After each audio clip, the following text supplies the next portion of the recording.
VD. Satheesan സർക്കാരിലെ മന്ത്രിമാരെ മുഴുവൻ ശനിയാഴ്ച പ്രഖ്യാപിക്കുമെന്ന് യു.ഡി.എഫ് കൺവീനർ അടൂർ പ്രകാശ്. എല്ലാ മന്ത്രിമാരും തിങ്കളാഴ്ച നടക്കുന്ന മുഖ്യമന്ത്രിയുടെ സത്യപ്രതിജ്ഞാ ചടങ്ങിൽ തന്നെ സത്യപ്രതിജ്ഞ ചെയ്യുമെന്നും അദ്ദേഹം പറഞ്ഞു. യു.ഡി.എഫ് യോഗത്തിന് ശേഷം മാധ്യമങ്ങളെ കാണുകയായിരുന്നു അടൂർ പ്രകാശ്. ഔദ്യോഗിക യു.ഡി.എഫ് യോഗമാണ് ചേർന്നത്. ഇന്ന് വീണ്ടും യു.ഡി.എഫ് യോഗം ചേർന്ന് മന്ത്രിമാരുടെ കാര്യത്തിൽ തീരുമാനം കൈക്കൊള്ളും. തിങ്കളാഴ്ച സത്യപ്രതിജ്ഞയ്ക്കു വേണ്ടിയുള്ള തയ്യാറെടുപ്പ് നടക്കുന്നുണ്ട്. മുഖ്യമന്ത്രിക്കൊപ്പം യു.ഡി.എഫിന്റെ വിവിധ നേതാക്കളും സത്യപ്രതിജ്ഞ ചെയ്യാനുള്ള അവസരം ഉണ്ടാക്കിയിരിക്കും. ശനിയാഴ്ച വിശദമായ കാര്യങ്ങൾ പറയാം. ഫുൾ ക്യാബിനറ്റിനെ കുറിച്ച് ശനിയാഴ്ച എല്ലാ കാര്യങ്ങളും പറയും. കൂടുതൽ ചർച്ചകൾ നടന്നിട്ടില്ല.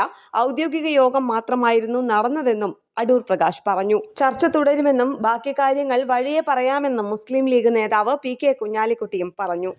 കേരളത്തിലെ പുതിയ സർക്കാരിന്റെ സത്യപ്രതിജ്ഞാ ചടങ്ങിലേക്ക് തമിഴ്നാട് മുഖ്യമന്ത്രി വിജയിയെ ക്ഷണിച്ചിട്ടുണ്ട്. കർണാടക, തെലങ്കാന മുഖ്യമന്ത്രിമാരെയും ചടങ്ങിലേക്ക് ക്ഷണിച്ചിട്ടുണ്ട്. കത്തയച്ചതായി ചീഫ് സെക്രട്ടറി അറിയിച്ചു. വമ്പൻ വിജയത്തെ തുടർന്ന് സത്യപ്രതിജ്ഞ ചടങ്ങും വിപുലമാക്കാനുള്ള ഒരുക്കത്തിലാണ് യു.ഡി.എഫ്. വൻ പന്തലാണ് സെൻട്രൽ സ്റ്റേഡിയത്തിൽ ഒരുങ്ങുന്നത്. ചീഫ് സെക്രട്ടറിയാണ് ഔദ്യോഗികമായി മുഖ്യമന്ത്രിയെ ക്ഷണിച്ചിരിക്കുന്നത്. തിങ്കളാഴ്ച രാവിലെ 10 മണിക്ക് തിരുവനന്തപുരം സെൻട്രൽ സ്റ്റേഡിയത്തിലാണ് പുതിയ സർക്കാരിന്റെ സത്യപ്രതിജ്ഞാ ചടങ്ങ്. ന്യൂസ് ഡെസ്ക് കേരള പ്രണാമം.